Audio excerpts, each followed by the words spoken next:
So, continuing with our discussion, যে Beckman এই ক্লেজেন rearrangement আমরা করছিলাম, তো সেখানে আরও দুটো এক্সাম্পল আমরা আগের দিন দেখিনি। এইখানেও তুমি অ্যাকুয়াস মিডিয়ামে রিয়াকশান করতে পারছো।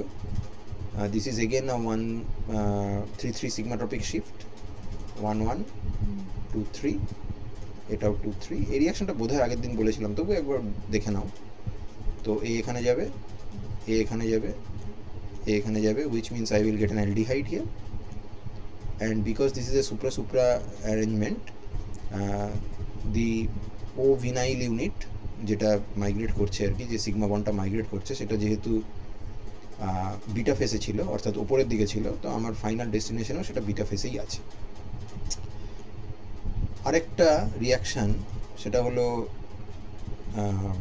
একটা গ্লাইকোসিল অ্যালাইল ভিনাইল ইথার, তার বিটা অ্যানোমার আর আলফা অ্যানোমার এই দুটো নিয়ে অ্যাকুয়াস মিডিয়ামে অ্যালাইল মাইগ্রেশন বা ক্লেজেন রিঅ্যারেঞ্জমেন্ট করেছে।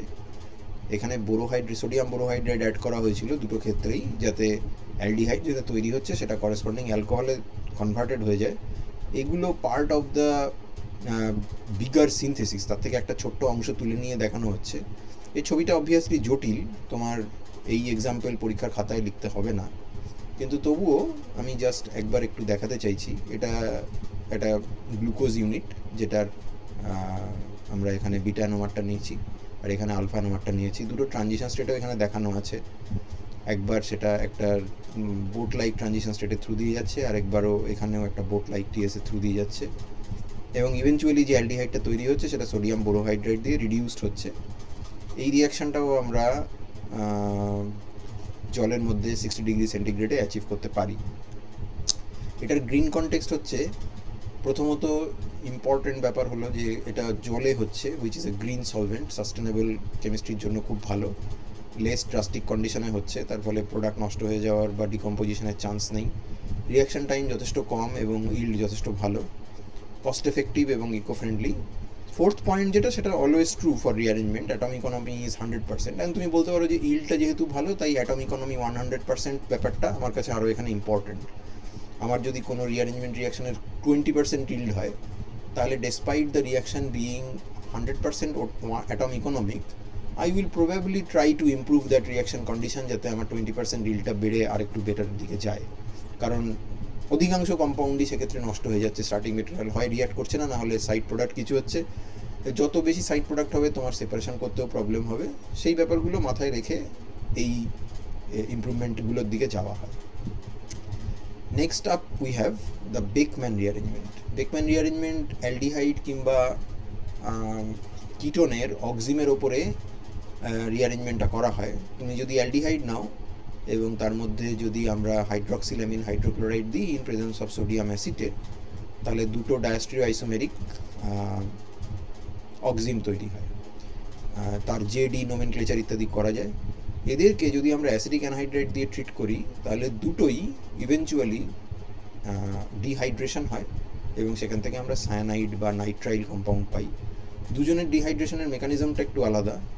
প্রথমে দুটো ক্ষেত্রেই এই ওএইচের অ্যাসিটাইলেশন হবে, নিউক্লিওফিলিক অ্যাডিশন এলিমিনেশনের মাধ্যমে এখানে ওএসি কম্পাউন্ড তৈরি হবে।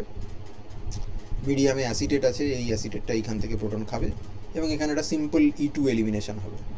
এখানে একটা E2 এলিমিনেশন হচ্ছে, যেটা এর ক্ষেত্রে একটু ডিস্টার্বিং।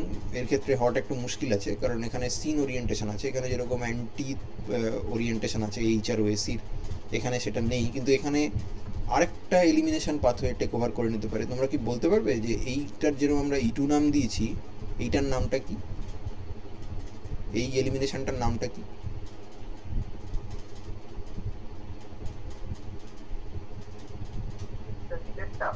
হ্যাঁ, এইটা। হ্যাঁ, পাইরোলাইটিক সিন এলিমিনেশনের মতো। হ্যাঁ, ঠিকই, অনেকটা তোমার ওই যেরকম পাইরোলাইসিস অফ অ্যাসিটেট কিংবা জ্যানথেট বা কোপ এলিমিনেশন, অনেকটা তার মতো। পাইরোলাইটিক এলিমিনেশন তুমি বলতেই পারো এটাকে, কিন্তু এটা যদি ক্লাস অফ রিয়াকশন বলতে হয়, তাহলে আমরা এটাকে বলতে পারি EI, তাই না? যেরকম আমরা SNI বলেছিলাম না, যে নিউক্লিওফিলিক সাবস্টিটিউশন ইন্টারনাল, এখানেও তাই বলবো যে এলিমিনেশন ইন্টারনাল। এখানে অ্যাসিডিক অ্যাসিড লিবারেট করছে, দুটো জায়গা থেকে অ্যাসিডিক অ্যাসিড লিবারেট করছে এবং আমরা এখান থেকে সায়ানাইড পাচ্ছি। তো এটা আমরা জানি যে অ্যালডিহাইডের অক্সিম তৈরি করে সেখান থেকে আমরা সায়ানাইড তৈরি করার একটা ভালো টেকনিক এটা, যে আমরা এই অক্সিজেনটাকে সরিয়ে এখানে নাইট্রোজেন নিয়ে এলাম এবং এই হাইড্রোজেনটাকে সরিয়ে এখানে সি ট্রিপল বন্ড এন বানালাম। আচ্ছা, সোডিয়াম অ্যাসিডেটের এখানে রোলটা কি বলতে পারবে?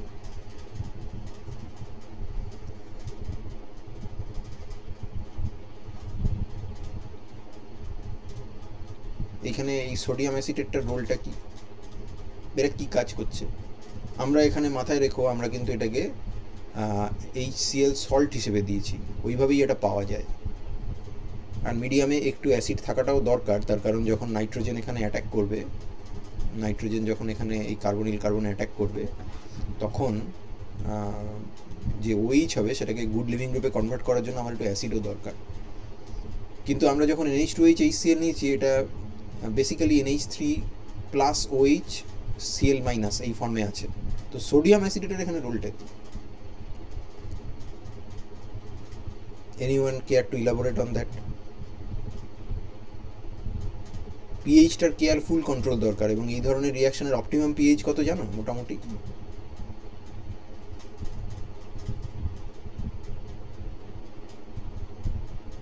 এগুলো তুমি, হ্যাঁ বাফার তো বটেই, সোডিয়াম অ্যাসিডের তো ডেফিনেটলি বাফার, কিন্তু এর অপটিমাম পিএইচটা কত হবে মোটামুটি? এই সি ডাবল বন্ডেড ও থেকে রিপ্লেস করে সি ডাবল বন্ডেড এন বানাতে এটা 5-6 এই রেঞ্জে পিএইচটা থাকে। কারণ তুমি যদি অ্যাসিডিটি খুব বাড়িয়ে দাও, তাহলে যে সমস্যাটা হবে সেটা হলো তোমার NH2OHটা প্রোটনেটেড অবস্থায় আছে এবং তার নিউক্লিওফিলিসিটি প্র্যাকটিক্যালি কিছু নেই।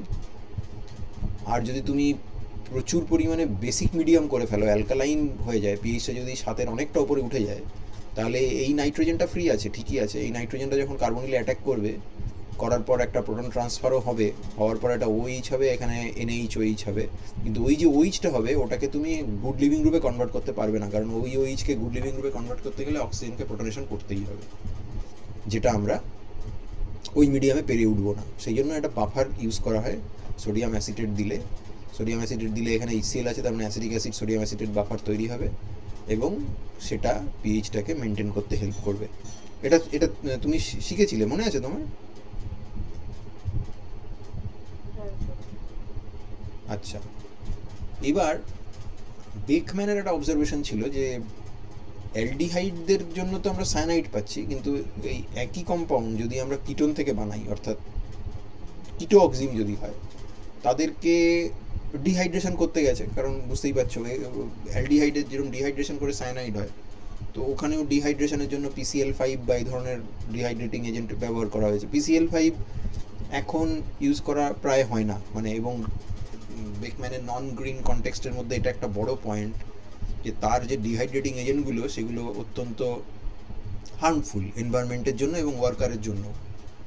সেই জন্য ইমপ্রুভমেন্টের অনেক চেষ্টা করা হয়েছে, বেশ কিছু ইমপ্রুভমেন্ট করাও হয়েছে।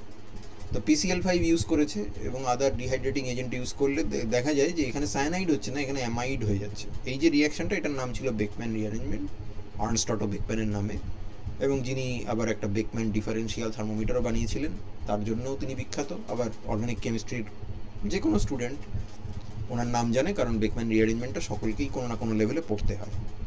তার গল্পটা হচ্ছে এরকম যে আমি যদি এরকম একটা কিটোন নিই এবং তাকে যদি ওই অপটিমাম পিএইচে তার সঙ্গে হাইড্রক্সিল্যামিনের রিয়াকশন করে আমরা যদি অক্সিম বানাই, এক্ষেত্রে ডায়াস্টেরিওআইসোমেরিজমের প্রশ্ন উঠবে কি? সিন অ্যান্টি ডায়াস্টেরিওমার হবে কি এখানে?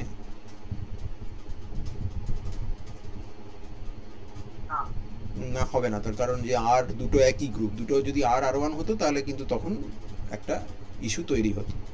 এটাকে PCl5 ইন ড্রাই ইথার দিয়ে ট্রিট করার পরে যদি ওয়াটার দিয়ে ওয়ার্কআপ করা হয়, তাহলে এখানে আমরা একটা অ্যামাইড পাই। তার মানে স্টার্টিং মেটেরিয়াল থেকে যদি এইখানে যাও, তাহলে বেসিক্যালি এই একটা কার্বন কার্বন বন্ডের মাঝে একটা নাইট্রোজেনের ইনসারশন হয়। এর মেকানিজম আমরা ডিটেলে আলোচনা করেছি, যে এটা migration from carbon to electron deficient কি,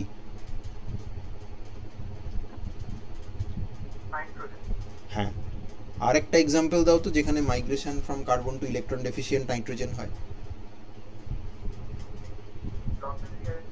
হ্যাঁ, সব থেকে ইম্পর্ট্যান্ট হচ্ছে হফম্যান, যেটা ক্লাসের শুরুতে রেকর্ডিং শুরুর আগে আমি হফম্যান নিয়ে টুকটাক কথা বলছিলাম। Hofmann, Curtius, Lossen, schmidt, Beckmann, এই পাঁচটা আমরা একসাথে পড়ে এসেছিলাম।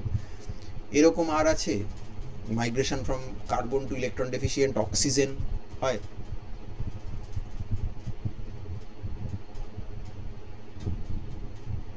Example Baeyer Villiger, cumene, phenol, Dakin, এই তিনটে আবার একসাথে পড়েছিলাম। Migration from carbon to electron deficient carbon,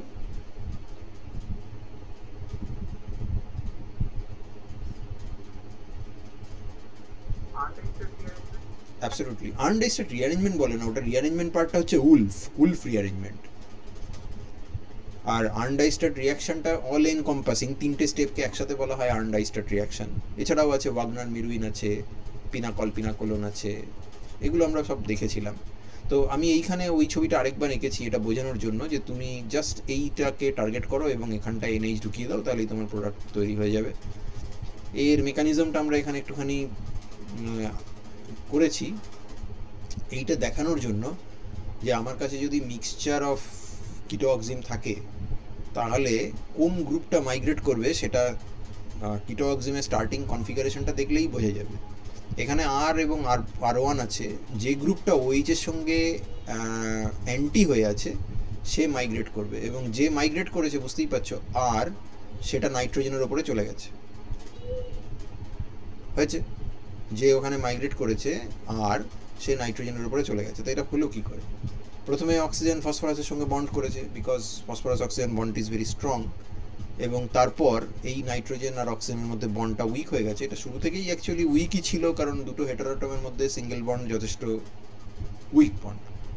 সেহেতু এনও বন্ডটা উইক, সেই অক্সিজেনকে আমরা গুড লিভিং গ্রুপে কনভার্ট করেছি, তাহলে OPCl4 করেছি, অক্সিজেনের সঙ্গে ফসফরাসের বন্ড হয়েছে, so it is more interested to leave nitrogen.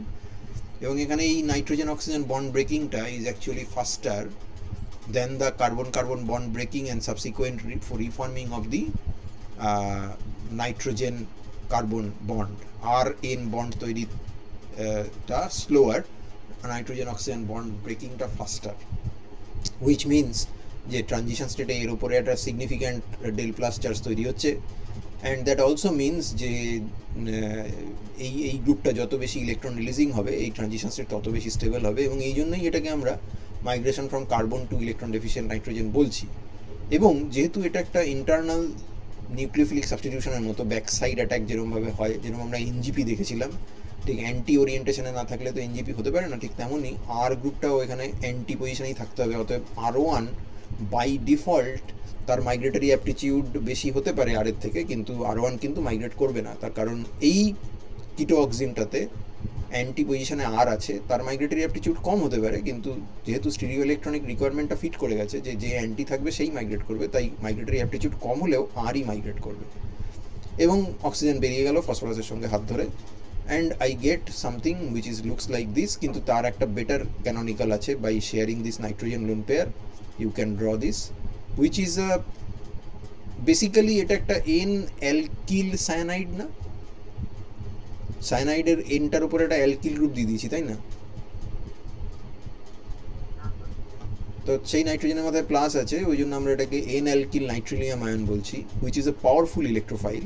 মিডিয়ামে আমরা যখন জল দেব তখন এই কার্বনের ওপর অ্যাটাক হবে, বন্ড সরবে, এবং ইভেনচুয়ালি আমরা এইতে পাবো যেখান থেকে আমাদের রিঅ্যারেঞ্জমেন্ট করে আমাদের অ্যামাইড কম্পাউন্ডটা তৈরি হয়ে যাবে। এটা ডিফারেন্ট রিএজেন্ট দিয়ে, সরি কোথায় গেল, ডিফারেন্ট রিএজেন্ট দিয়ে করেছে, ফর্মিক অ্যাসিড দিয়ে, SOCl2 দিয়ে, P2O5 দিয়ে, acetic anhydride, hydrochloric acid, acetic acid তার মিক্সচার দিয়ে, পলিফসফরিক অ্যাসিড দিয়ে। তুমি ফাইজার বা এই ধরনের স্ট্যান্ডার্ড অর্গ্যানিক রিএজেন্টের যে বই আছে সেগুলো যদি ঘাঁটো তখন দেখবে যে বেকম্যান রিঅ্যারেঞ্জমেন্টের হাজারো ভ্যারিয়েশন পসিবল, কিন্তু সেগুলো সবই আগেকার দিকের রিএজেন্ট, মানে যখন বেকম্যান প্রথম হয়েছিল বা তার পরে 50 বছর ধরে তার যে কাজকর্ম হয়েছে। এই জিনিসগুলো প্রত্যেকটাই কিন্তু এনভায়রনমেন্টালি বিনাইন তো নয়ই, বরঞ্চ অনেক ক্ষেত্রেই এনভায়রনমেন্টালি ক্ষতিকর। তো আমাদের প্রশ্ন দিতেই পারে যে এই কনভেনশনাল বেকম্যান রিঅ্যারেঞ্জমেন্টের নন গ্রিন কনটেক্সটটা কী? একটা হচ্ছে যে রিয়েজেন্ট আর নট টু ইকো ফ্রেন্ডলি, কয়েকটা তো রীতিমতো এনভায়রনমেন্টালি ক্ষতিকর। রিয়াকশান কন্ডিশন ড্রাস্টিক, অতএব সেখানে মিক্সচার অফ প্রোডাক্টস তৈরি হওয়ার চান্স আছে, কম্পাউন্ড নষ্ট হয়ে যেতে পারে, ইল্ড কম্প্রোমাইজড হতে পারে, কোনোটাই আইডিয়াল নয়। এই ধরনের রিয়েজেন্টকে অনেক সময় এরা এয়ার সেন্সিটিভ হয়, সেই জন্য তাদেরকে গ্লাভ বক্সের কাজ করতে হয়, অনেক সময় নাইট্রোজেন পার্চ করে রিয়াকশান করতে হয়। হ্যান্ডলিং এবং স্টোরেজ একটা ডেফিনেটলি সমস্যা। আমি যদি এরকম রিয়েজেন্ট দিয়ে করতে পারি যেটা রুম টেম্পারেচারে স্টেবল এবং অন্য ধরনের সাইড রিয়াকশান করে না, যার রিজিও সিলেক্টিভিটি, স্টিরিও সিলেক্টিভিটি এবং কেমো সিলেক্টিভিটি এই সমস্ত রিয়েজেন্টের থেকে বেশি, তাহলে সেটা তো খুব ভালোই হয়।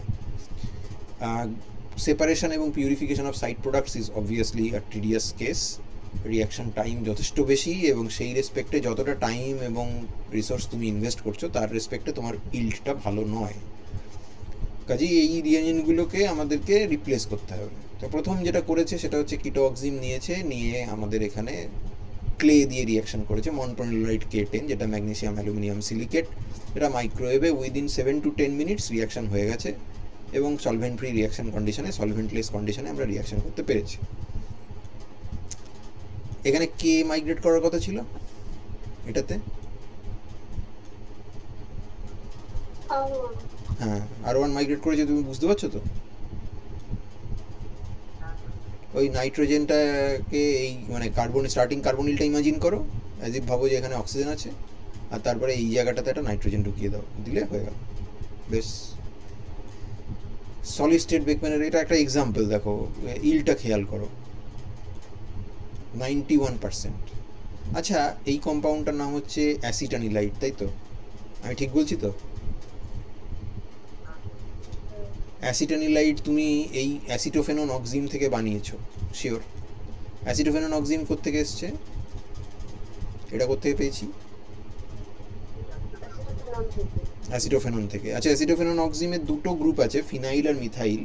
তার মানে পসিবলি দুটো ডায়াস্টেরিওআইসোমার তৈরি হতে পারে। একবার মিথাইলের দিকে ওইসটা থাকবে যেটা ফিনাইলের রেসপেক্টে অ্যান্টি এবং যার বেকম্যান করলে ফিনাইল মাইগ্রেট করবে। আরেকটা ক্ষেত্রে মিথাইলের উল্টো দিকে থাকতে পারে ওইচ। তো এই দুটোর মধ্যে কোনটা মেজর হবে বলে তোমার মনে হয়? তুমি যতটুকুনি অর্গানিক 5 সেমিস্টার পড়েছো, সেটা থেকে তোমার নিজের এক্সপেকটেশন কি, যে যখন অক্সিম হবে তখন কোনটা মেজর হবে বলে মনে হয়? আমরা যেটা এঁকেছি সেটা নাকি ওর ডায়াস্টেরিওআইসোমারটা?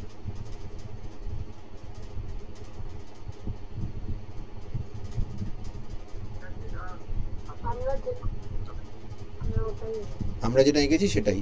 লজিকটা কি? অন্যটা নয় কেন? হ্যাঁ, মানে আমি যদি এরকম ভাবি, তোমার কথাটা ভালো শুনতে পাচ্ছি না, কিন্তু স্টেরিক্স কথাটা যেন মনে হলো শুনলাম। স্টেরিক্সের কথা বোধহয় তুমি বললে, সেটা ঠিকই আছে।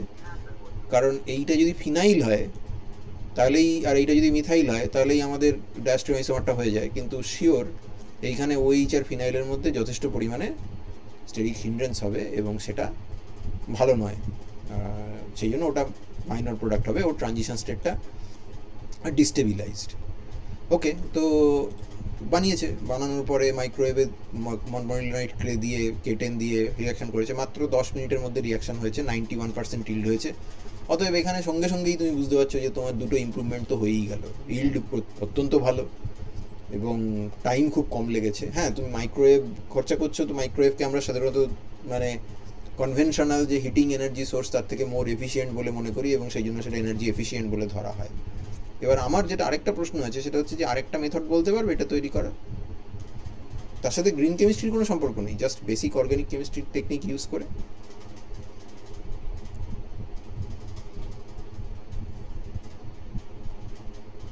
অ্যাসিটানিলাইড সেম 2-তে নিজের হাতে করেছিলে এবং সেম 6-এ আবার নিজের হাতে করবে। কার অ্যাসিটাইলেশন? অ্যানিলিনের। হ্যাঁ, এটা বেটার হয় যদি আমরা অ্যাসিটিক অ্যানহাইড্রাইড দিয়ে করি, কিন্তু কিছু অদ্ভুত নীতির জন্য অ্যাসিটিক অ্যানহাইড্রাইড তো বাজারে চট করে কিনতে পাওয়া যায় না, তার জন্য অনেক পেপার ওয়ার্কস জোগাড় করতে হয়, কারণ পসিবল নার্কোটিক অ্যাবিউজ আছে ওই রিয়েজেন্টটার।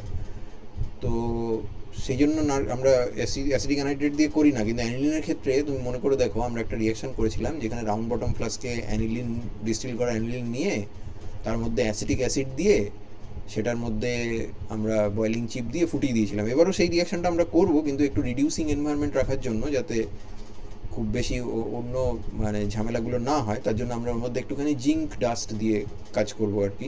সেটাই মডিফিকেশান, সেটাই সেমিস্টার 6-এই প্র্যাকটিক্যালে আমরা করব। তো আমরা সেটা করতে পারি, তার সাথে এর কোনো সম্পর্ক নেই, কিন্তু আমি জাস্ট একটু ঝালিয়ে নিলাম। এবং অ্যাসিটাইলাইড আমরা যেহেতু বানাবো, তাই এই কথাটা প্রবাবলি ইম্পর্ট্যান্ট। এরপরে একটা বিচিত্র এক্সাম্পল আছে, যেখানে আমরা এই কম্পাউন্ডটা বানাচ্ছি। এটা কাইরাল তো?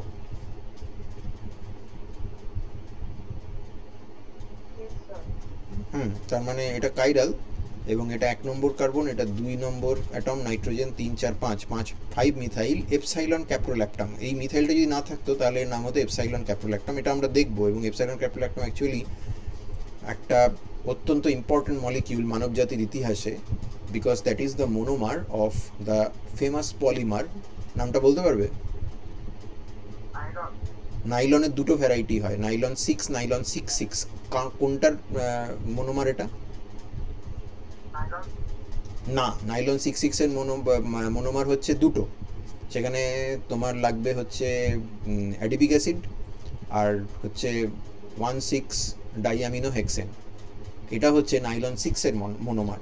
তো তার মধ্যে একটা মিথাইল গ্রুপ আছে, এবং এই কম্পাউন্ডকে যদি বানাতে হয় তাহলে কোনো রকম অ্যাকাইরাল এনভায়রনমেন্ট থেকে যদি আমরা বানাই, তাহলে কিন্তু আমরা স্টিরিওকেমিস্ট্রি লুজ করব। এবং যদি রেসিমিক কম্পাউন্ড থেকে শুরু করি তাহলে রেসিমিক প্রোডাক্টই পাবো। অতএব এনানসিও সিলেক্টিভিটির কোনো প্রশ্ন নেই। তো এখানে আমরা শুরু করেছি একটা এই জিনিস থেকে, এই পার্টিকুলার কম্পাউন্ডটা থেকে, যেখানে এই জায়গাটায় আমরা দেখতেই পাচ্ছি মিথাইলটা ওপরের দিকে আছে, এবং এটার একটা স্পেসিফিক আইসোমার দিয়ে এটা শুরু করা হয়েছে। বেকম্যান রিঅ্যারেঞ্জমেন্ট যেহেতু ইন্ট্রামলিকুলার রিঅ্যারেঞ্জমেন্ট, তাহলে স্টিরিওকেমিস্ট্রি অফ দ্য রিঅ্যাক্ট্যান্ট এবং স্টিরিওকেমিস্ট্রি একটা প্রোডাক্টের মধ্যে তুমি কি কোনো রিলেশনশিপ ড্র করতে পারো? কোনো প্যারালাল ড্র করতে পারো? কনফিগারেশনের কি হয়?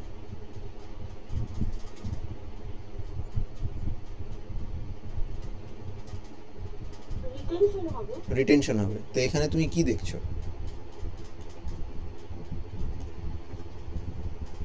রিটেনশনই হয়েছে, রিটেনশনই হয়েছে। যেটা দক্ষ করার বিষয় সেটা হচ্ছে ওরা শুধু এইটা নিয়ে রিয়াকশনটা করেনি। আচ্ছা, এই যে কম্পাউন্ডটা, দাঁড়াও আমি একটু মুছে দিই এটা। এটা এটা কার অক্সিম বলতে পারবে? কম্পাউন্ডটার নাম বলতে পারবে? কার অক্সিম?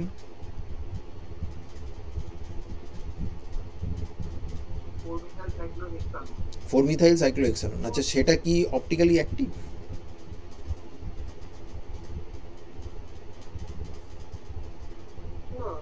না।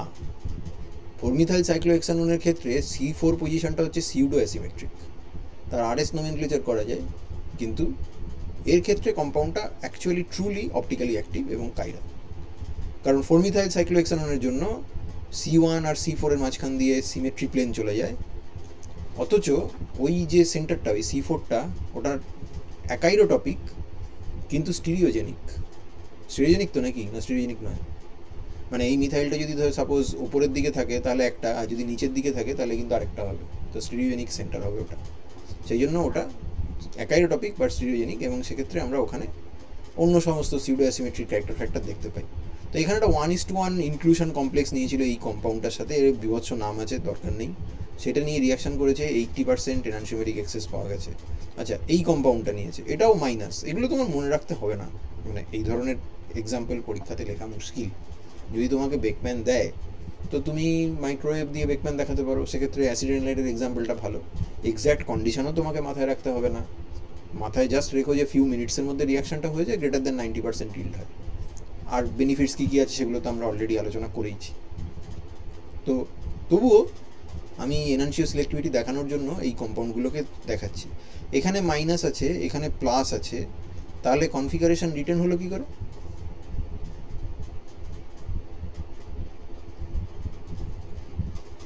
এখানে তো মাইনাসটা মাইনাসই আছে, তাহলে কনফিগারেশন রিটেন্ড হয়েছে এখানে, সেটা তো আমরা বুঝতেই পাচ্ছি। কিন্তু এই জায়গাটা এটা কীরকম দাঁড়ালো? বলছো কনফিগারেশন রিটেন্ড হয়েছে, অথচ মাইনাসটা প্লাস হয়ে গেছে। এর কোনো উত্তর আছে আমাদের কাছে?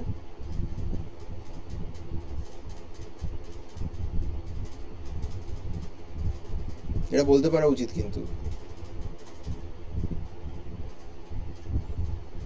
আচ্ছা, তুমি আমাকে একটা কথা বলো তো, এই দুটো কম্পাউন্ড কি সেম? বা ফর দ্যাট ম্যাটার 3 আর 4 কম্পাউন্ড কি সেম? মানে তারা কি আইসোমার? আদৌ তারা কি আইসোমার?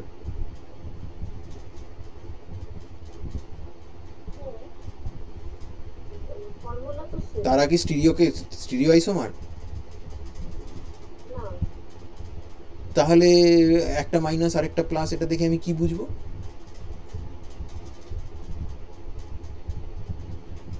কনফিগারেশন রিটেনশনের সাথে মাইনাস প্লাসের কোনো সম্পর্ক আছে আদৌ? হ্যাঁ, মানে এটার, তুমি যদি এটার এনানসিওমার নাও তাহলে সেটা ইনভেরিয়েবলি মাইনাস হবে, কিন্তু তার সাথে এর কি সম্পর্ক? হ্যাঁ, আমি যদি এইটা মাইনাস না নিয়ে যদি এটা প্লাস নিয়ে শুরু করতাম তাহলে এখানটাতে প্লাস আইসোমারটা পেতাম, because reaction is stereo specific. কিন্তু প্রোডাক্টের অপটিক্যাল রোটেশন আর রিয়াক্ট্যান্টের অপটিক্যাল রোটেশন দেখে আমি করবোটা কি, যেখানে প্রোডাক্ট এবং রিয়াক্ট্যান্টের মধ্যে কোনো স্টিরিও আইসোমেরিক রিলেশনশিপ, এনানসিওমেরিক রিলেশনশিপই নেই। এমনকি ধরো একটা ডায়াস্ট্রিও আইসোমার থেকে আরেকটা ডায়াস্ট্রিও আইসোমার তৈরি হচ্ছে, সেখানে প্লাস মাইনাস দেখে কিছু বলা যাবে যে রিটেনশন হয়েছে না ইনভার্সন হয়েছে কোন সেন্টারে? বলা যায় যতক্ষণ না পর্যন্ত তুমি মলিকিউলটাকে দেখতে পাচ্ছ উইথ ইটস কনফিগারেশন। এটা বলা সম্ভব?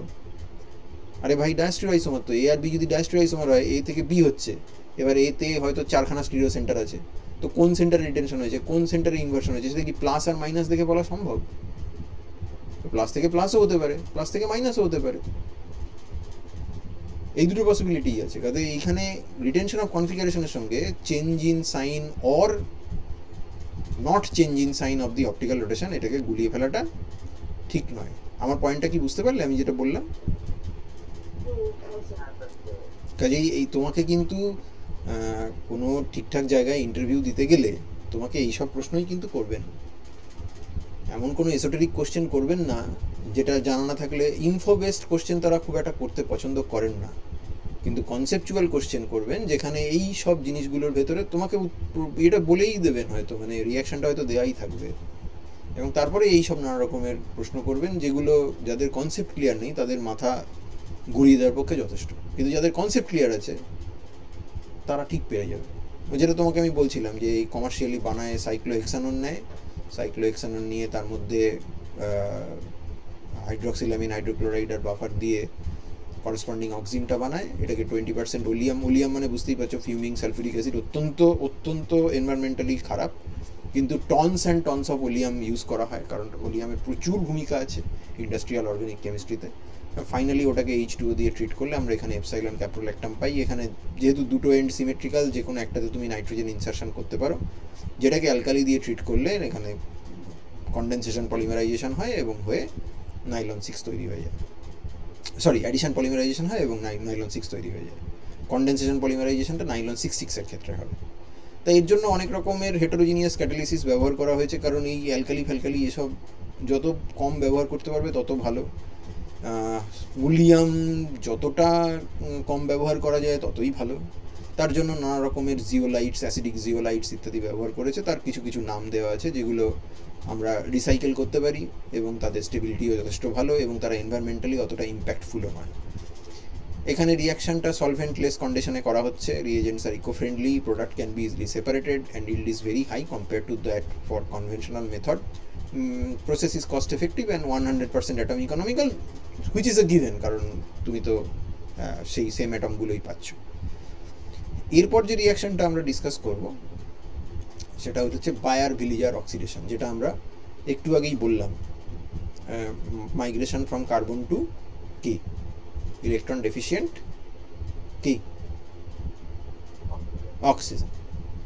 তো এখানে তোমার আর অক্সিন টক্সিন কিছু করতে হবে না, তোমার প্রোডাক্ট অ্যামাইডও নয়, তোমার প্রোডাক্ট হচ্ছে এস্টার। মানে সেই দিক থেকে দেখতে গেলে বায়ার-ভিলিজার এবং বেকম্যানের মধ্যে অনেক মিল আছে। মেকানিজমটা একটু আলাদা কিন্তু থিমেটিক্যালি দুটো সেম। একটা হচ্ছে কিটোন থেকে শুরু করে অক্সিন বানাও, তারপর অক্সিনকে রিঅ্যারেঞ্জ করে অ্যামাইড বানাও। Amide is a carboxylic acid derivative. আর কিটোন থেকে শুরু করে যদি তুমি সরাসরি এস্টার বানাতে চাও তাহলে বায়ার-ভিলিজার রিয়াকশন ইজ ইয়োর ফ্রেন্ড। সেটা যদি সাইক্লিক কিটোন হয় তাহলে ল্যাকটোন হবে, যেরকম আমরা ওখানে ল্যাকটাম পাচ্ছিলাম, যেমন যদি আমরা কিটোন থেকে শুরু করে অক্সিম বানিয়ে তার উপর বেকম্যান করি এবং সেটা যদি সাইক্লিক কিটোন হয় তাহলে ল্যাকটাম হচ্ছিল। এখানে কিটোন থেকে এস্টার হবে বা ল্যাকটোন হবে এবং রিয়েজেন্ট হচ্ছে পারক্সি অ্যাসিড। পারক্সি অ্যাসিড মানে RC+O, তারপরে আরও দুটো অক্সিজেন সিঙ্গেল বন্ডেড, তারপর H। তো এক্সাম্পল দিয়েছে এবং অ্যানাটমিক্যালিও এটা খুব সিম্পল দেখতে। আমরা যদি এই কিটোনটা নিই, তার মধ্যে যদি পারক্সি অ্যাসিড দিই, এস্টার তৈরি হচ্ছে। তার মানে যেহেতু দুদিক সেম, আমার কিছু দেখার দরকার নেই, যে কোনো একটা কার্বন কার্বন বন্ডকে টার্গেট করে সেখানে অক্সিজেনটা বসিয়ে দেব। ডাইসাইক্লোহেক্সাইল কিটোন, তার মধ্যে দিয়েছি, এটার নাম কি গো এই কম্পাউন্ডটার?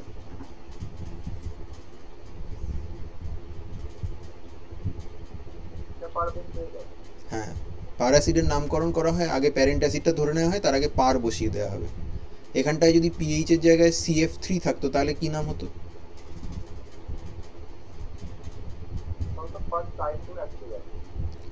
পার ট্রাইফ্লুরোঅ্যাসিডিক অ্যাসিড বা পারক্সি ট্রাইফ্লুরোঅ্যাসিডিক অ্যাসিড। ওকে, তো এই দুদিক সেম, তা আমি এখানে একটা বসিয়ে দিয়েছি, এখানে বেঞ্জোফেনন নিয়েছি, একটা বসিয়ে দিয়েছি। এই কম্পাউন্ডটার নাম কি?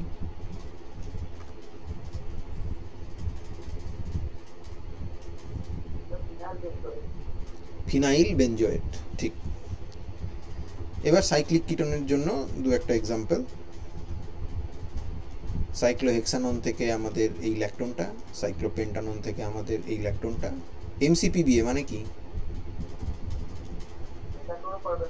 মেটাক্লোরোপারবেনজোইক অ্যাসিড।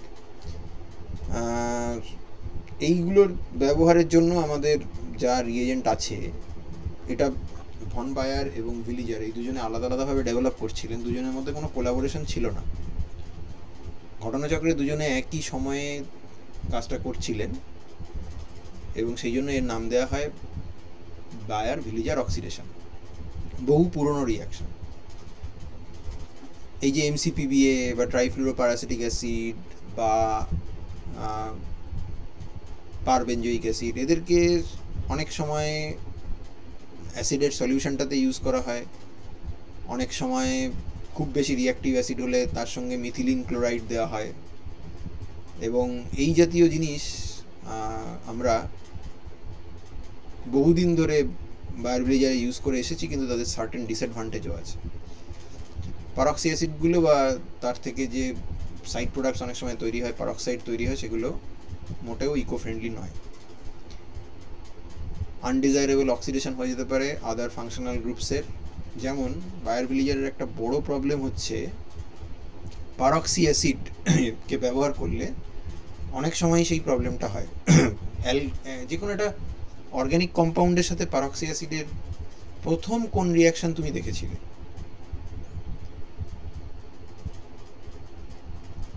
মানে পারক্সি অ্যাসিড বললেই সেটা মনে পড়ে, বলো। প্রিলিজাহেভ রিয়াকশন বা ইপক্সিডেশন। এটা একটা নুইসেন্স, যে যদি অ্যালকিনও থাকে এবং তার মধ্যে যদি কিটোনও থাকে, তাহলে সাইড প্রোডাক্ট তৈরি হওয়ার খুবই সম্ভাবনা আছে। অনেক সময় বলে যে নিউক্লিওফিলিক ইপক্সিডাইজার ব্যবহার করে কনজুগেটেড কিটোনকে ইপক্সাইডে কনভার্ট করা যায়। তার মধ্যে যদি আমরা পার অ্যাসিড দিই তাহলে সেখানে কিটোনটা পার্টিসিপেট করবে, ডাবল বন্ডটা পার্টিসিপেট করবে না, বা ইত্যাদি ইত্যাদি। এই ধরনের নানা রকমের কথা বলে, কিন্তু সবসময়ই কিন্তু একটা সাইড রিয়াকশন হওয়ার চান্স থেকে যায়। পারক্সি অ্যাসিডদের হ্যান্ডেল করাও মোটে সোজা নয়, তাদের জন্য স্পেশাল কেয়ার এবং প্রোটেকশন লাগে। রিয়াকশনটা অনেক সময় CH2Cl2 ক্যারি আউট করতে হয়, dichloromethane, which is A toxic volatile organic solvent which is detrimental for the environment. তাহলে প্রথমেই টার্গেট করেছে যে অ্যাকুয়াস মিডিয়ামে করা যায় কিনা। বলছে হ্যাঁ করা যাবে, satisfactorily carried out in aqueous heterogeneous medium. এই কথাটা বলছে কেন? হেটেরোজিনিয়াস কথাটা বলছে কেন? হোয়াট ডু ইউ থিঙ্ক যে এখানে হেটেরোজিনিয়াস বলতে কি বোঝাতে চেয়েছে? Why is it heterogeneous? দুটো ফেজ, তাহলে দুটো ফেজ কি কি বলে মনে হয় তোমার? একটা তো শিওরলি জল, আরেকটা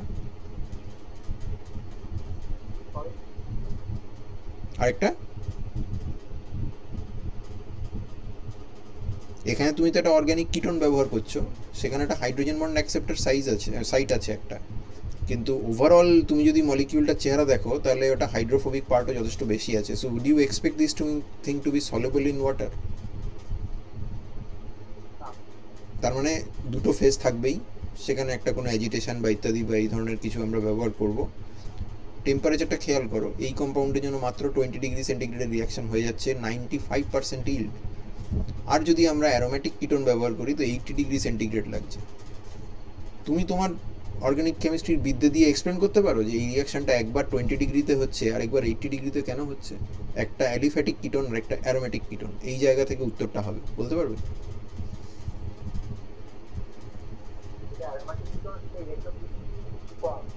অ্যাবসলিউটলি। কেন? ইলেকট্রোফিলিসিটি কম, ঠিকই বলেছো। অ্যারাইলিং এর সাথে কনজুগেশন রয়েছে, তার মানে এই সব জায়গায় যদি ওএমই টোএমই তুমি দাও তাহলে আরও বেশি করে কনজুগেশন শুরু হয়ে যাবে।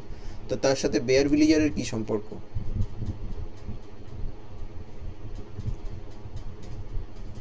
বেয়ার ভিলিজারের সম্পর্ক হচ্ছে এটাই। হ্যাঁ বলো।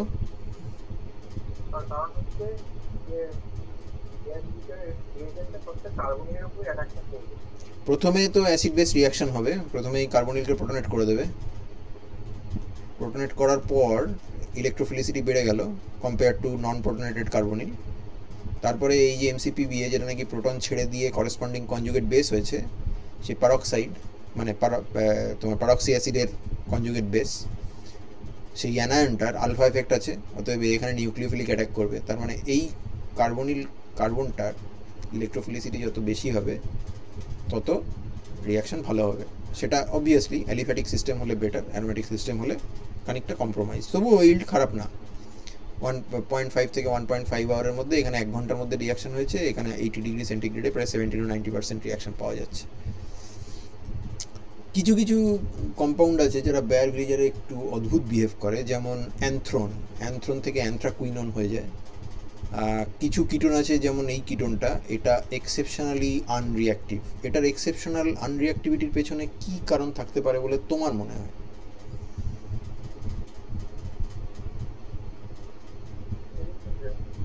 অ্যাবসলিউটলি। তার মানে যদি মানে এখানে প্রোটনেশন হলো, তো হওয়ার পর যদি কাউকে নিউক্লিওফিলিক অ্যাটাক করতে হয় তাহলে তাকে হয় এদিক থেকে করতে হবে, ওই কি একটা ছিল না, কি নাম ওটার, যে পথে আসে কার্বনিলকে অ্যাটাক করতে, সেই ট্র্যাজেক্টরিটার কি নাম ছিল? হ্যাঁ, ডুনিটসবার্গি ট্র্যাজেক্টরি। ওটা কত, মানে ওটা 90° অ্যাঙ্গেলে হয় না, তোমার মনে আছে ওটা মোটামুটি কত ডিগ্রি অ্যাঙ্গেলে হয়? হ্যাঁ, ওই আইডিয়াল টেট্রাহেড্রাল অ্যাঙ্গেলের মতো অনেকটা। তো এখান দিয়ে ঢুকতে গেলে তুমি বুঝতেই পারছো গেট কিপার হিসেবে এরা দাঁড়িয়ে আছে, বাধা দেবে। এই দিক দিয়ে ঢোকাটাও ইজি হবে না, তার কারণ এখানে মিথাইল রয়েছে। সো এই কম্পাউন্ডকে নর্মালি ল্যাকটোন করা যায় না, ল্যাকটোনটা করা যায় না, করতে গেলে অসুবিধা হয়। কিন্তু মানে ওই CH2Cl2 বা এইসব মিডিয়ামে, কিন্তু এটাকে যদি জলে 3 ঘন্টা ধরে রিয়াকশন করে তাহলে কিন্তু হয়ে যায়। এখানে আমার একটা প্রশ্ন আছে, এই সাইডটা আর এই সাইডটা, এই দুটো তো ইকুইভ্যালেন্ট নয়? এ দুটো কি ইকুইভ্যালেন্ট? এ দুটো ইকুইভ্যালেন্ট নয়। বেশ, তো ও দুটো যদি ইকুইভ্যালেন্ট না হয়, অক্সিজেনটা কোন দিকে, মানে কোন আর্মটা মাইগ্রেট করেছে অক্সিজেনের দিকে বলে তোমার মনে হচ্ছে? প্রোডাক্ট দেখে বুঝতে পারছো কোন আর্মটা মাইগ্রেট করেছে? এটা হচ্ছে C2, 1 2 সরি 1 2 3 4 5 6, এটা C2 আর C6 আর C2 এর মধ্যে কে মাইগ্রেট করেছে? C2 কেন করেছে?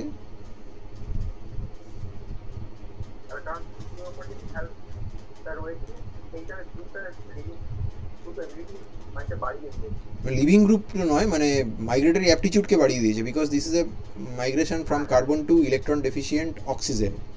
So anything that has a tendency to stabilize the positive charge in the transition state, or the electron deficiency in the transition state, would have a better chance of migrating. So more substituted carbon is migrating. So that makes sense to us. এটা ঠিক আছে তো, সবাই বুঝলে তো? আচ্ছা, স্টিরিওকেমিস্ট্রি কি হয়েছে?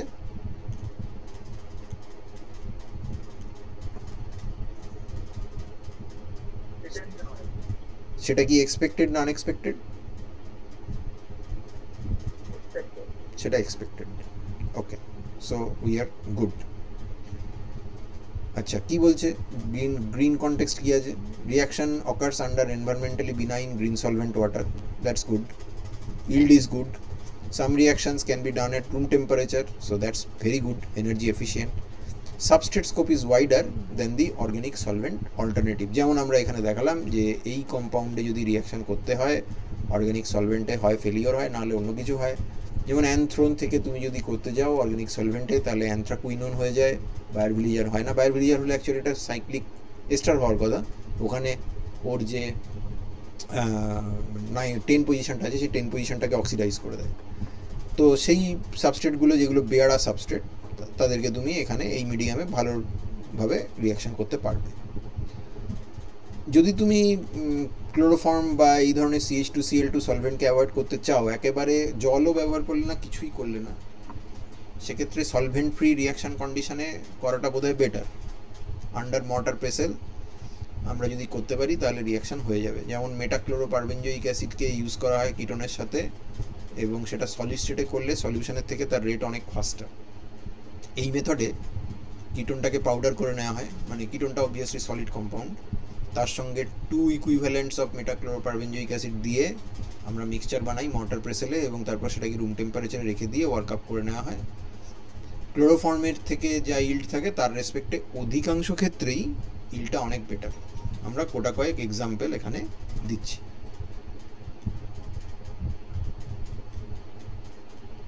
এই যেমন ধরো এইটা, কয়েকটা এক্সাম্পল আছে এখানে।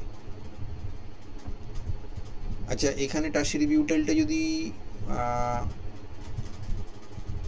এই বন্ডে থাকে, এরকম বন্ডে থাকে, তাহলে এখানে কি বন্ডে থাকবে? ওয়েজ বন্ডে থাকবে না ড্যাশ বন্ডে থাকবে?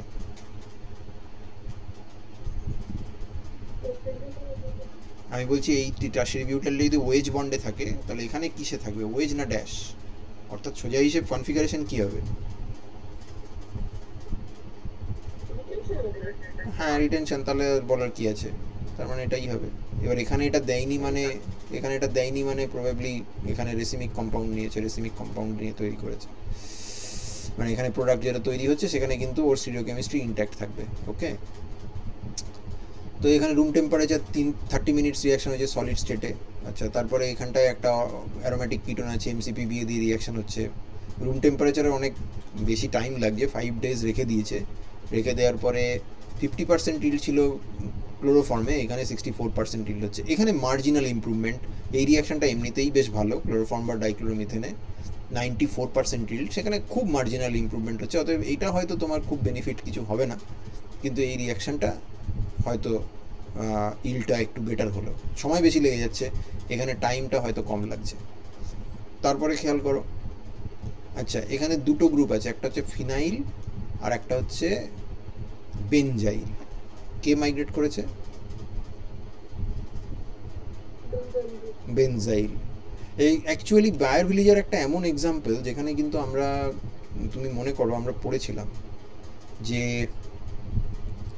সেখানে টারশিয়ারি বিউটাইল গ্রুপের মাইগ্রেটরি অ্যাপটিটিউড এবং অনেক সেকেন্ডারি অ্যালকিলের মাইগ্রেটরি অ্যাপটিটিউড ফিনাইলের থেকে বেশি, যেটা কিন্তু অন্য জায়গায় আমরা দেখি না। ফিনাইলের মাইগ্রেটরি অ্যাপটিটিউড প্রায়শই লেস সাবস্টিটিউটেড আর মোর সাবস্টিটিউটেড অ্যালকিলসের থেকে তার মাইগ্রেটরি অ্যাপটিটিউড বেশি হয়। এইটা একটা এক্সেপশন যে ফিনাইলের মাইগ্রেটরি অ্যাপটিটিউডটা কম। এটার কারণটা বলতে পারবে? মানে তোমাকে যদি এইটা দেয় PHC ডাবল বন্ডেডও, তার পাশে বন্ড CMe3, তার যদি তুমি বায়ার ভিলিজার করো তাহলে তোমার প্রোডাক্টটা কিন্তু টারশিয়ারি বিউটাইল অ্যালকোহলের এস্টার হবে, ফেনলের এস্টার হবে না। এর কারণটা বলতে পারবে? মনে আছে আমরা পড়েছিলাম কিন্তু।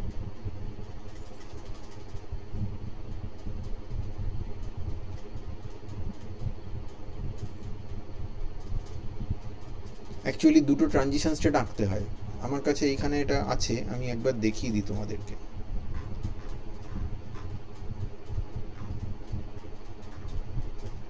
বায়ার ভিলিজার অক্সিডেশন, এটা আমরা পড়েছিলাম না এইটা থেকে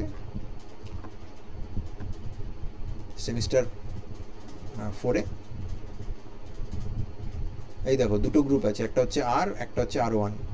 আরও আরটা হচ্ছে সাইজে ছোট, R1টা হচ্ছে সাইজে বড়। হ্যালো, তোমরা আছো তো নাকি? হ্যালো। হ্যাঁ, মানে আমি অনেকক্ষণ কোনো সারা শব্দ পাচ্ছি না, বললাম তোমাদের আবার নেটওয়ার্ক চলে গেল কিনা।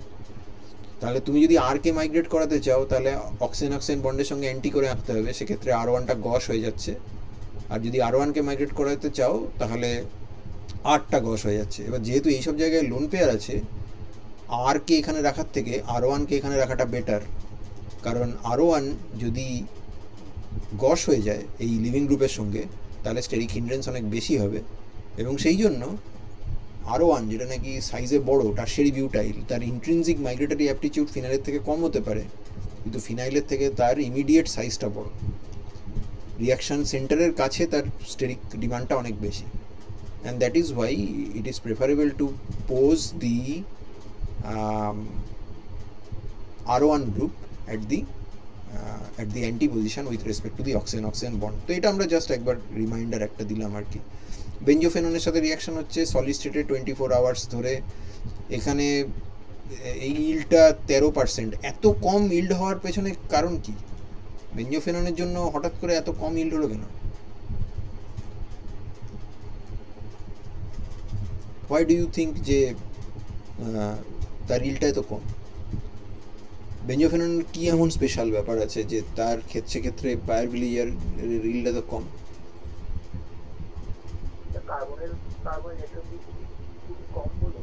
খুবই কম বলে এটা একটা অবভিয়াসলি কারণ, কিন্তু তার সেই কারণ কম হওয়ার পেছনে কারণটা কি? হ্যাঁ, স্টেরিক হিন্ড্রেন্স আছে, প্লাস দুটো ফিনাইলের কনজুগেশন আছে, এবং সেই জন্য ওই কার্বনিলটার ইলেকট্রোফিলিসিটি অস্বাভাবিক কম। কিন্তু তুমি যদি 24 ঘন্টা ধরে ওকে মর্টার প্রেসেলে মিশিয়ে MCPB এর সাথে রেখে দাও, 85% ইল্ড হচ্ছে।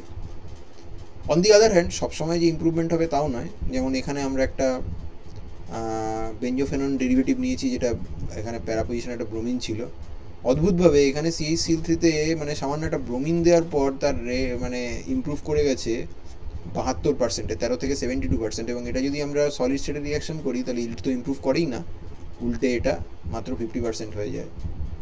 এবং এখানে এই সাবস্টিটিউটেড ব্রোমো রিংটা, মানে ব্রোমিন সাবস্টিটিউটেড রিংটা মাইগ্রেট করছে আনসাবস্টিটিউটেড রিংটার তুলনায়।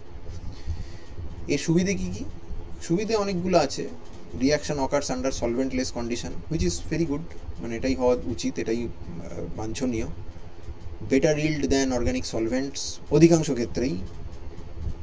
ডান at room temperature, that's very good, energy efficient. যদিও টাইমগুলো সেক্ষেত্রে আমাদের খুব এবারে যাচ্ছে না, 1 দিন 5 দিন করে টাইম লেগে যাচ্ছে। Work up is very easy, cost effective এবং লেস হ্যাজার্ডাস, তো ভালো, সেটাতে কোনো অসুবিধা নেই। এরপর আমরা যেটা দেখব, সেই ধরনের রিয়াকশান তোমরা এর আগে খুব একটা দেখোনি।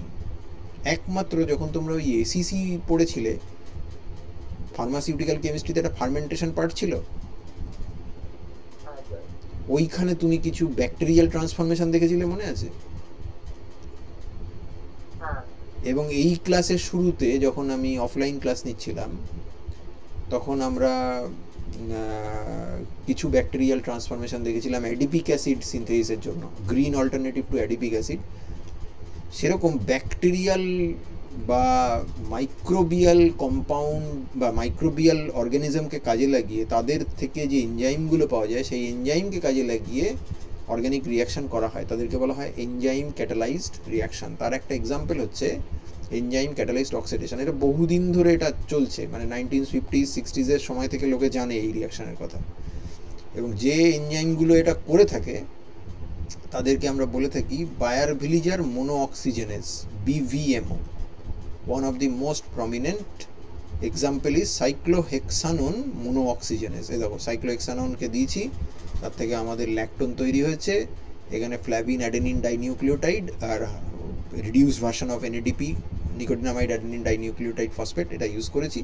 Oxygen is obviously the main oxidiser, কিন্তু আমার এইসব MCPBA, সলিড ফেজ বা কোনো রকম অর্গানিক সলভেন্ট কিছুই লাগছে না। তো এর থেকে বেটার আর কী হতে পারে? In fact enzyme is so specific যে নেচার যে মিলিয়ন্স অফ ইয়ার্স ধরে এনজাইমদেরকে পারফেক্ট করেছে, সেইটা দেখার পরে কেমিস্টরা ইন্সপায়ার্ড হয়ে এনজাইমের মতো স্পেসিফিক ক্যাটালিস্ট বানাতে চায়, সেটার সেই রাস্তায় হাঁটা শুরু হয়েছে, কিন্তু সেটা বানানো এত সোজা নয়। এনজাইমের যা স্পেসিফিসিটি সেটাকে অ্যাটেন্ড করা আমাদের পক্ষে এই মুহূর্তে তার খুব কাছাকাছি পৌঁছানো সম্ভব নয়, কিন্তু ফিল্ডটা এত ইম্পর্টেন্ট যে ভবিষ্যতে, এবং তার যে গ্রোথ রেট, তাতে ভবিষ্যতে সে ধরনের ট্রান্সফরমেশন অ্যাচিভ করে ফেলা যেতে পারে। যেমন ধরো আরেকটা দেখো, এই 4-মিথাইল সাইক্লোহেক্সানন, তাতে দিয়েছে গ্লুকোজ 6-ফসফেটটাকে অ্যাডিটিভ হিসেবে কাজ করছে, অক্সিজেন লাগছে, NADPH আছে, আর আমার সেই এনজাইমটা আছে সাইক্লোহেক্সানন মোনোঅক্সিজেনেজ। এটা আমাদের 80% ডিল্ডে হচ্ছে উইথ গ্রেটার দ্যান 98% এনানসিওমেরিক এক্সেস, তার মানে এর করেসপন্ডিং যে এনানসিওমারটা আছে সেটা লেস দ্যান 2% আছে। So that's very good, that is a stereo selective এবং stereo specific transformation, enantio selective transformation. কোনো কোনো ক্ষেত্রে মিক্সচার অফ প্রোডাক্ট তৈরি হয়ে যায়, যেমন ফিনাইল অ্যাসিটালডিহাইড নিয়ে রিয়াকশন করেছে, ফিনাইল অ্যাসিটালডিহাইড দিয়ে রিয়াকশন করলে সাইক্লোহেক্সানন মোনোঅক্সিজেনেজ নিয়ে, এখানে এই কম্পাউন্ডটা কী করে তৈরি হলো, কে মাইগ্রেট করেছে এখানে? হাইড্রোজেন। এটা জেনারেলি আমরা দেখেই থাকি যে অ্যালডিহাইড নিয়ে কাজ করতে গেলে অনেক সময়, বেশিরভাগ সময়ই অ্যাকচুয়ালি হাইড্রোজেন মাইগ্রেট করে যায়। এক যদি না, তার পাশে যেটা আছে তার ওপর মারাত্মক ইলেকট্রন ডোনেটিং কিছু থাকে। Recall in this connection the Dakin reaction. Dakin রিয়াকশনে আমাদের এরকম কোশ্চেন আসতো যে স্যালিসালডিহাইড ডাকিন রিয়াকশনে পার্টিসিপেট করে কিন্তু বেঞ্জালডিহাইড করে না। বেঞ্জালডিহাইডকে ডাকিনে H2O2NaOH এর মধ্যে ফেললে কি প্রোডাক্ট তৈরি হয় গো?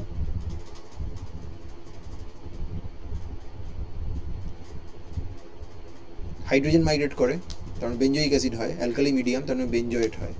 অন দি আদার হ্যান্ড, আমরা যদি ফিনাইল অ্যাসিটাল আমাদের স্যালিসালডিহাইড নিই, তাহলে আমাদের ফাইনাল প্রোডাক্ট হয় after hydrolysis of the formate ester, intermediate formate ester তৈরি হয়, কারণ সেখানে migrator is basically the aryl group, এবং সেখানে আমরা ক্যাটিকল পাই। তো এখানে হাইড্রোজেন মাইগ্রেট করেছে, এখানে আবার বেঞ্জাইল গ্রুপও মাইগ্রেট করতে পারে, তাহলে বেঞ্জাইল ফর্মেট তৈরি হচ্ছে, মিক্সচার অফ প্রোডাক্ট। এবং unexpectedly, this is very unexpected, যে এখানে অ্যালডিহাইডটা রিডিউসও হয়ে গেছে, বেঞ্জাইল অ্যালকোহলও তৈরি হয়েছে সিগনিফিক্যান্ট অ্যামাউন্টে।